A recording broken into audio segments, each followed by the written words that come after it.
شروع اللہ کا نام لے کر جو بڑا مہربان نہایت رحم والا ہے۔ لوگو اپنے پروردگار سے ڈرو کہ قیامت کا زلزلہ ایک حادثہ عظیم ہے۔ اے مخاطب، جس دن تو اس کو دیکھے گا اس دن یہ حال ہوگا کہ تمام دودھ پلانے والی عورتیں اپنے بچوں کو بھول جائیں گی اور تمام حمل والیوں کے حمل گر پڑیں گے، اور لوگ تجھ کو مدہوش نظر آئیں گے، حالانکہ وہ مدہوش نہیں ہوں گے بلکہ عذاب دیکھ کر مدہوش ہو رہے ہوں گے۔ بے شک اللہ کا عذاب بڑا سخت ہے، اور بعض لوگ ایسے ہیں جو اللہ کی شان میں علم کے بغیر جھگڑتے اور ہر شیطان سرکش کی پیروی کرتے ہیں، جس کے بارے میں لکھ دیا گیا ہے کہ جو اسے دوست رکھے گا تو وہ اس کو گمراہ کر دے گا اور دوزخ کے عذاب کا رستہ دکھائے گا۔ لوگو، اگر تم کو مرنے کے بعد جی اٹھنے میں کچھ شک ہو تو ہم نے تم کو پہلی بار بھی تو پیدا کیا تھا، یعنی ابتدا میں مٹی سے، پھر اس سے نطفہ بنا کر، پھر اس سے خون کا لوتھڑا بنا کر، پھر اس سے بوٹی بنا کر جس کی بناوٹ کامل بھی ہوتی ہے اور ناقص بھی، تاکہ تم پر اپنی خالقیت ظاہر کر دیں۔ اور ہم جس کو چاہتے ہیں ایک میعاد مقرر تک پیٹ میں ٹھہرائے رکھتے ہیں، پھر تم کو بچہ بنا کر نکالتے ہیں، پھر تم جوانی کو پہنچتے ہو، اور بعض قبل از پیری مر جاتے ہیں، اور بعض بڑھاپے کی نہایت خراب عمر کی طرف لوٹائے جاتے ہیں کہ بہت کچھ جاننے کے بعد بالکل بے علم ہو جاتی ہیں۔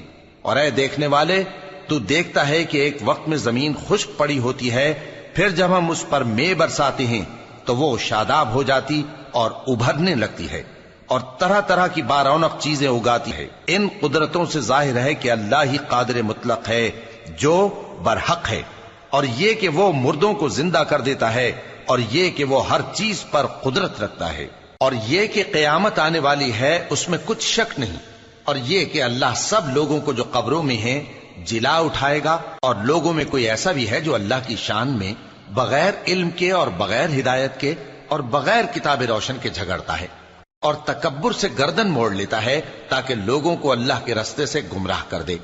اس کے لیے دنیا میں ذلت ہے، اور قیامت کے دن ہم اسے عذاب آتش سوزاں کا مزہ چکھائیں گے۔ اے سرکش، یہ اس کفر کی سزا ہے جو تیرے ہاتھوں نے آگے بھیجا ہے، اور اللہ اپنے بندوں پر ظلم کرنے والا نہیں۔ اور لوگوں میں بعض ایسا بھی ہے جو کنارے پر کھڑا ہو کر اللہ کی عبادت کرتا ہے، اگر اس کو کوئی دنیاوی فائدہ پہنچے تو اس کے سبب مطمئن ہو جائے، اور اگر کوئی آفت پڑے تو منہ کے بل لوٹ جائے، یعنی پھر کافر ہو جائے۔ اس نے دنیا میں بھی نقصان اٹھایا اور آخرت میں بھی، یہی تو صاف نقصان ہے۔ یہ اللہ کے سوا ایسی چیز کو پکارتا ہے جو نہ اسے نقصان پہنچائے اور نہ فائدہ دے سکے، یہی تو پرلے درجے کی گمراہی ہے۔ بلکہ ایسے شخص کو پکارتا ہے جس کا نقصان فائدے سے زیادہ قریب ہے۔ ایسا دوست بھی برا اور ایسا ساتھی بھی برا۔ جو لوگ ایمان لائے اور عمل نیک کرتے رہے، اللہ ان کو بہشتوں میں داخل کرے گا جن کے نیچے نہریں بہ رہی ہیں۔ کچھ شک نہیں کہ اللہ جو چاہتا ہے کرتا ہے۔ جو شخص یہ گمان کرتا ہو کہ اللہ اس کو دنیا اور آخرت میں مدد نہیں دے گا، تو اس کو چاہیے کہ اوپر کی طرف یعنی اپنے گھر کی چھت میں ایک رسی باندھے، پھر اس سے اپنا گلا گھونٹ لے، پھر دیکھے کہ آیا یہ تدبیر اس کے غصے کو دور کر دیتی ہے۔ اور اسی طرح ہم نے اس قرآن کو اتارا جس کی تمام باتیں کھلی ہوئی ہیں، اور یہ یاد رکھو کہ اللہ جس کو چاہتا ہے ہدایت دیتا ہے۔ جو لوگ مومن یعنی مسلمان ہیں اور جو یہودی ہیں اور ستارہ پرست اور عیسائی اور مجوسی اور مشرک، اللہ ان سب میں قیامت کے دن فیصلہ کر دے گا۔ بے شک اللہ ہر چیز سے باخبر ہے۔ کیا تم نے نہیں دیکھا کہ جو مخلوق آسمانوں میں ہے اور جو زمین میں ہے، اور سورج اور چاند اور ستارے اور پہاڑ اور درخت اور چوپائے اور بہت سے انسان اللہ کو سجدہ کرتے ہیں، اور بہت سے ایسے ہیں جن پر عذاب ثابت ہو چکا ہے، اور جس شخص کو اللہ ذلیل کرے اس کو کوئی عزت دینے والا نہیں۔ بے شک اللہ جو چاہتا ہے کرتا ہے۔ یہ دو فریق ایک دوسرے کے دشمن اپنے پروردگار کے بارے میں جھگڑتے ہیں، تو جو کافر ہیں ان کے لیے آگ کے کپڑے قطع کیے جائیں گے اور ان کے سروں پر جلتا ہوا پانی ڈالا جائے گا، اس سے ان کے پیٹ کے اندر کی چیزیں اور کھالیں گل جائیں گی، اور ان کے مارنے کے لیے لوہے کے ہتھوڑے ہوں گے۔ جب وہ چاہیں گے کہ اس رنج و تکلیف کی وجہ سے دوزخ سے نکل جائیں تو پھر اسی میں لوٹا دیے جائیں گے، اور کہا جائے گا کہ جلنے کے عذاب کا مزہ چکھتے رہو۔ جو لوگ ایمان لائے اور عمل نیک کرتے رہے، اللہ ان کو بہشتوں میں داخل کرے گا جن کے تلے نہریں بہ رہی ہیں، وہاں ان کو سونے کے کنگن پہنائے جائیں گے اور موتی، اور وہاں ان کا لباس ریشمی ہوگا، اور ان کو اچھی بات کی طرف رہنمائی کی گئی اور خوبیوں والے مالک کی راہ بتائی گئی۔ جو لوگ کافر ہیں اور لوگوں کو اللہ کے رستے سے اور مسجد حرام سے، جسے ہم نے لوگوں کے لیے یکساں عبادت گاہ بنایا ہے، روکتے ہیں، خواہ وہ وہاں کے رہنے والے ہوں یا باہر سے آنے والے، اور جو اس میں شرارت سے کجروی و کفر کرنا چاہے تو اس کو ہم درد دینے والے عذاب کا مزہ چکھائیں گے۔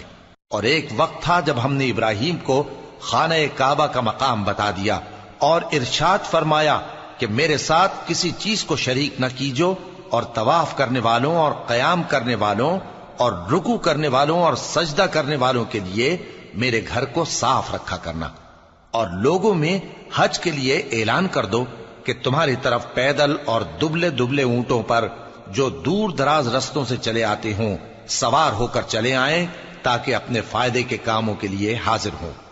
اور قربانی کی ایام معلوم میں مویشی چوپایوں کے ذبح کے وقت جو اللہ نے ان کو دیے ہیں ان پر اللہ کا نام لے۔ اب اس میں سے تم خود بھی کھاؤ اور خستہ حال ضرورت مند کو بھی کھلاؤ۔ پھر چاہیے کہ لوگ اپنا میل کچیل دور کریں اور منتیں پوری کریں اور اس قدیم گھر یعنی بیت اللہ کا طواف کریں، یہ ہمارا حکم ہے۔ اور جو شخص ادب کی چیزوں کی جو اللہ نے مقرر کی ہیں تعظیم کرے تو یہ اس کے پروردگار کے نزدیک اس کے حق میں بہتر ہے۔ اور تمہارے لیے مویشی حلال کر دیے گئے ہیں سوائے ان کے جو تمہیں پڑھ کر سنائے جاتے ہیں، تو بتوں کی پلیدی سے بچو اور جھوٹی بات سے پرہیز کرو، صرف ایک اللہ کے ہو کر اور اس کے ساتھ شریک نہ ٹھہرا کر۔ اور جو شخص کسی کو اللہ کے ساتھ شریک مقرر کرے تو وہ گویا ایسا ہے جیسے آسمان سے گر پڑے، پھر اس کو پرندے اچک لے جائیں یا ہوا کسی دور کی جگہ اڑا کر پھینک دے۔ یہ ہمارا حکم ہے۔ اور جو شخص ادب کی چیزوں کی جو اللہ نے مقرر کی ہیں تعظیم کرے تو یہ کام دلوں کی پرہیزگاری سے ہے۔ ان میں ایک وقت مقرر تک تمہارے لیے فائدے ہیں، پھر ان کو اس قدیم گھر یعنی بیت اللہ تک پہنچنا اور ذبح ہونا ہے۔ اور ہم نے ہر ایک امت کے لیے قربانی کا طریق مقرر کر دیا ہے تاکہ جو مویشی چوپائے اللہ نے ان کو دیے ہیں ان کے ذبح کرنے کے وقت ان پر اللہ کا نام لیں۔ سو تمہارا معبود ایک ہی ہے، تو اسی کے فرما بردار ہو جاؤ اور عاجزی کرنے والوں کو خوشخبری سنا دو۔ یہ وہ لوگ ہیں کہ جب اللہ کا نام لیا جاتا ہے تو ان کے دل ڈر جاتے ہیں، اور جب ان پر مصیبت پڑتی ہے تو صبر کرتے ہیں، اور نماز آداب سے پڑھتے ہیں، اور جو مال ہم نے ان کو عطا فرمایا ہے اس میں سے نیک کاموں میں خرچ کرتے ہیں۔ اور قربانی کے اونٹوں کو بھی ہم نے تمہارے لیے اللہ کے شعائر مقرر کیا ہے، ان میں تمہارے لیے فائدے ہیں، تو قربانی کرنے کے وقت قطار باندھ کر ان پر اللہ کا نام لو، پھر جب پہلو کے بل گر پڑیں تو ان میں سے کھاؤ، اور قناعت سے بیٹھ رہنے والوں اور سوال کرنے والوں کو بھی کھلاؤ۔ اس طرح ہم نے ان کو تمہارے زیر فرمان کر دیا ہے تاکہ تم شکر کرو۔ اللہ تک نہ ان کا گوشت پہنچتا ہے اور نہ خون، بلکہ اس تک تمہاری پرہیزگاری پہنچتی ہے۔ اسی طرح اللہ نے ان کو تمہارے زیر فرمان کر دیا ہے تاکہ اس بات کے بدلے کہ اس نے تم کو ہدایت بخشی ہے اسے بزرگی سے یاد کرو۔ اور اے پیغمبر، نیکوکاروں کو خوشخبری سنا دو، اللہ تو مومنوں سے ان کے دشمنوں کو ہٹاتا رہتا ہے۔ بے شک اللہ کسی خیانت کرنے والے ناشکرے کو دوست نہیں رکھتا۔ جن مسلمانوں سے خواہ مخواہ لڑائی کی جاتی ہے ان کو اجازت ہے کہ وہ بھی لڑیں، کیونکہ ان پر ظلم ہو رہا ہے، اور اللہ ان کی مدد کرے گا، وہ یقیناً ان کی مدد پر قادر ہے۔ یہ وہ لوگ ہیں کہ اپنے گھروں سے ناحق نکال دیے گئے، انہوں نے کچھ قصور نہیں کیا، ہاں یہ کہتے ہیں کہ ہمارا پروردگار اللہ ہے۔ اور اگر اللہ لوگوں کو ایک دوسرے سے نہ ہٹاتا رہتا تو خانقاہیں اور گرجے اور یہودیوں کے عبادت خانے اور مسلمانوں کی مسجدیں جن میں اللہ کا کثرت سے ذکر کیا جاتا ہے گرائی جا چکی ہوتی۔ اور جو شخص اللہ کی مدد کرتا ہے اللہ اس کی ضرور مدد کرتا ہے، بے شک اللہ توانا ہے، غالب ہے۔ یہ وہ لوگ ہیں کہ اگر ہم ان کو ملک میں حکومت دے دیں تو نماز قائم کریں اور زکوٰۃ ادا کریں اور نیک کام کرنے کا حکم دیں، اور برے کاموں سے منع کریں، اور سب کاموں کا انجام اللہ ہی کے اختیار میں ہے۔ اور اگر یہ لوگ تم کو جھٹلاتے ہیں تو ان سے پہلے نوح کی قوم اور عاد اور سمود کی قومیں بھی اپنے پیغمبروں کو جھٹلا چکی ہیں، اور قوم ابراہیم اور قوم لوط بھی، اور مدین کے رہنے والے بھی، اور موسیٰ بھی تو جھٹلائے جا چکے ہیں۔ لیکن میں کافروں کو مہلت دیتا رہا، پھر میں نے ان کو پکڑ لیا، تو دیکھ لو کہ میرا عذاب کیسا سخت تھا۔ چنانچہ بہت سی بستیاں ہیں کہ ہم نے ان کو تباہ کر ڈالا کہ وہ نافرمان تھیں، سو وہ اپنی چھتوں کے بل گری پڑی ہیں، اور بہت سے کنویں بیکار اور بہت سے مضبوط محل ویران پڑے ہیں۔ سو کیا ان لوگوں نے ملک میں سیر نہیں کی تاکہ ان کے دل ایسے ہوتے کہ ان سے سمجھ سکتے، اور کان ایسے ہوتے کہ ان سے سن سکتے؟ بات یہ ہے کہ آنکھیں اندھی نہیں ہوتی، بلکہ دل جو سینوں میں ہیں وہ اندھے ہو جاتے ہیں۔ اور یہ لوگ تم سے عذاب کے لیے جلدی کر رہے ہیں، اور اللہ اپنے وعدے کے خلاف ہرگز نہیں کرے گا۔ اور بے شک تمہارے پروردگار کے نزدیک ایک روز تمہارے حساب کی روح سے 1000 برس کے برابر ہے۔ اور بہت سی بستیاں ہیں کہ میں ان کو مہلت دیتا رہا جبکہ وہ نافرمان تھیں، پھر میں نے ان کو پکڑ لیا، اور میری ہی طرف لوٹ کر آنا ہے۔ اے پیغمبر، کہہ دو کہ لوگوں میں تو تم کو کھلم کھلا خبردار کرنے والا ہوں، تو جو لوگ ایمان لائے اور کام نیک کیے ان کے لیے بخشش اور عزت کی روزی ہے، اور جن لوگوں نے ہماری آیتوں میں اپنے خیال میں ہمیں عاجز کرنے کے لیے دوڑ دھوپ کی، وہ اہل دوزخ ہیں۔ اور ہم نے تم سے پہلے کوئی رسول اور نبی نہیں بھیجا مگر اس کا یہ حال تھا کہ جب وہ کوئی آرزو کرتا تھا تو شیطان اس کی آرزو میں وسوسہ ڈال دیتا تھا، تو جو وسوسہ شیطان ڈالتا ہے اللہ اس کو دور کر دیتا ہے، پھر اللہ اپنی آیتوں کو مضبوط کر دیتا ہے، اور اللہ علم والا ہے، حکمت والا ہے۔ غرض اس سے یہ ہے کہ جو وسوسہ شیطان ڈالتا ہے اس کو ان لوگوں کے لیے جن کے دلوں میں بیماری ہے اور جن کے دل سخت ہیں ذریعہ آزمائش ٹھہرائے۔ بے شک ظالم لوگ مخالفت میں دور جا پڑے۔ اور یہ بھی غرض ہے کہ جن لوگوں کو علم عطا ہوا ہے وہ جان لیں کہ وہ یعنی وحی تمہارے پروردگار کی طرف سے حق ہے، تو وہ اس پر ایمان لائیں اور ان کے دل اللہ کے آگے عاجزی کریں۔ اور جو لوگ ایمان لائے ہیں اللہ ان کو سیدھے رستے کی طرف ہدایت کرتا ہے، اور کافر لوگ ہمیشہ اس کی طرف سے شک میں رہیں گے، یہاں تک کہ قیامت ان پر ناگہاں آ جائے یا ایک نامبارک دن کا عذاب ان پر آ واقع ہو۔ اس روز بادشاہی اللہ ہی کی ہوگی اور وہ ان میں فیصلہ کر دے گا، تو جو لوگ ایمان لائے اور عمل نیک کرتے رہے وہ نعمت کے باغوں میں ہوں گے، اور جو کافر ہوئے اور ہماری آیتوں کو جھٹلاتے رہے ان کے لیے ذلیل کرنے والا عذاب ہوگا۔ اور جن لوگوں نے اللہ کی راہ میں ہجرت کی پھر مارے گئے یا مر گئے ان کو اللہ اچھی روزی دے گا، اور بے شک اللہ بہترین رزق دینے والا ہے۔ وہ ان کو ایسے مقام میں داخل کرے گا جسے وہ پسند کریں گے، اور اللہ تو جاننے والا ہے، بردبار ہے۔ یہ بات اللہ کے ہاں ٹھہر چکی ہے، اور جو شخص کسی کو اتنی ہی ایذا دے جتنی ایذا اس کو دی گئی، پھر اس شخص پر زیادتی کی جائے تو اللہ اس کی مدد کرے گا۔ بے شک اللہ معاف کرنے والا ہے، بخشنے والا ہے۔ یہ اس لیے کہ اللہ رات کو دن میں داخل کرتا ہے اور دن کو رات میں داخل کرتا ہے، اور اللہ تو سننے والا ہے، دیکھنے والا ہے۔ یہ اس لیے کہ اللہ ہی برحق ہے، اور جس چیز کو کافر اللہ کے سوا پکارتے ہیں وہ باطل ہے، اور اس لیے کہ اللہ اونچی شان والا ہے، بڑا ہے۔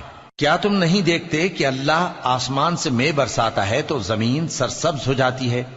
بے شک اللہ مہربان ہے، خبردار ہے۔ جو کچھ آسمانوں میں ہے اور جو کچھ زمین میں ہے اسی کا ہے، اور بے شک اللہ بے نیاز ہے، قابل ستائش ہے۔ کیا تم نہیں دیکھتے کہ جتنی چیزیں زمین میں ہیں سب اللہ نے تمہارے زیر فرمان کر رکھی ہیں، اور کشتیاں بھی جو اسی کے حکم سے سمندر میں چلتی ہیں، اور وہ آسمان کو تھامے رہتا ہے کہ زمین پر نہ گر پڑے مگر اس کے حکم سے۔ بے شک اللہ لوگوں پر نہایت شفقت کرنے والا، مہربان ہے۔ اور وہی تو ہے جس نے تم کو حیات بخشی، پھر تم کو مارتا ہے، پھر تمہیں زندہ بھی کرے گا، اور انسان تو بڑا ناشکرا ہے۔ ہم نے ہر ایک امت کے لیے بندگی کی ایک راہ مقرر کر دی ہے کہ اسی طرح وہ بندگی کرتے ہیں، تو یہ لوگ تم سے اس معاملے میں جھگڑا نہ کریں، اور تم لوگوں کو اپنے پروردگار کی طرف بلاتے رہو، بے شک تم سیدھے رستے پر ہو۔ اور اگر یہ تم سے جھگڑا کریں تو کہہ دو کہ جو عمل تم کرتے ہو اللہ ان سے خوب واقف ہے۔ جن باتوں میں تم اختلاف کرتے ہو اللہ تم میں قیامت کے روز ان کا فیصلہ کر دے گا۔ کیا تم نہیں جانتے کہ جو کچھ آسمان اور زمین میں ہے اللہ اس کو جانتا ہے؟ یہ سب کچھ کتاب میں لکھا ہوا ہے، بے شک یہ سب اللہ کو آسان ہے۔ اور یہ لوگ اللہ کے سوا ایسی چیزوں کی عبادت کرتے ہیں جن کی اس نے کوئی سند نازل نہیں فرمائی، اور نہ ان کے پاس اس کی کوئی دلیل ہے، اور ظالموں کا کوئی بھی مددگار نہیں ہوگا۔ اور جب ان کو ہماری صاف صاف آیتیں پڑھ کر سنائی جاتی ہیں تو ان کی شکل بگڑ جاتی ہے، اور تم ان کے چہروں میں صاف طور پر ناگواری دیکھتے ہو۔ ایسا لگتا ہے کہ جو لوگ ان کو ہماری آیتیں پڑھ کر سناتے ہیں ان پر حملہ کر دیں گے۔ کہہ دو کہ میں تم کو اس سے بھی بری چیز بتاؤں، وہ دوزخ کی آگ ہے جس کا اللہ نے کافروں سے وعدہ کیا ہے، اور وہ برا ٹھکانہ ہے۔ لوگوں، ایک مثال بیان کی جاتی ہے، اسے غور سے سنو کہ جن لوگوں کو تم اللہ کے سوا پکارتے ہو وہ ایک مکھی بھی نہیں بنا سکتے اگرچہ اس کے لیے سب اکٹھے ہو جائیں، اور اگر مکھی ان سے کوئی چیز چھین لے جائے تو اسے اس سے چھڑا نہیں سکتے۔ طالب اور مطلوب یعنی عابد اور معبود دونوں گئے گزرے ہیں۔ ان لوگوں نے اللہ کی قدر جیسی کرنی چاہیے تھی نہیں کی۔ کچھ شک نہیں کہ اللہ زبردست ہے، غالب ہے۔ اللہ فرشتوں میں سے پیغام پہنچانے والے منتخب کر لیتا ہے اور انسانوں میں سے بھی۔ بے شک اللہ سننے والا ہے، دیکھنے والا ہے۔ جو ان کے آگے ہے اور جو ان کے پیچھے ہے وہ اس سے واقف ہے، اور سب کاموں کا رجوع اللہ ہی کی طرف ہے۔ مومنوں، رکوع کرتے اور سجدہ کرتے اور اپنے پروردگار کی عبادت کرتے رہو اور نیک کام کرو تاکہ فلاح پاؤ، اور اللہ کی راہ میں جہاد کرو جیسا جہاد کرنے کا حق ہے۔ اس نے تم کو منتخب کیا ہے اور تم پر دین کی کسی بات میں تنگی نہیں کی، اور تمہارے لیے تمہارے باپ ابراہیم کا دین پسند کیا۔ اسی اللہ نے پہلے یعنی پہلی کتابوں میں تمہارا نام مسلم رکھا تھا، اور اس کتاب میں بھی وہی نام رکھا ہے۔ تو جہاد کرو تاکہ پیغمبر تمہارے بارے میں گواہ ہوں اور تم لوگوں کے مقابلے میں گواہ رہو۔ سو مسلمانوں، نماز قائم کرو اور زکوٰۃ دو اور اللہ کے دین کی رسی کو پکڑے رہو، وہی تمہارا دوست ہے۔ سو وہ کیا خوب دوست ہے اور کیا خوب مددگار ہے۔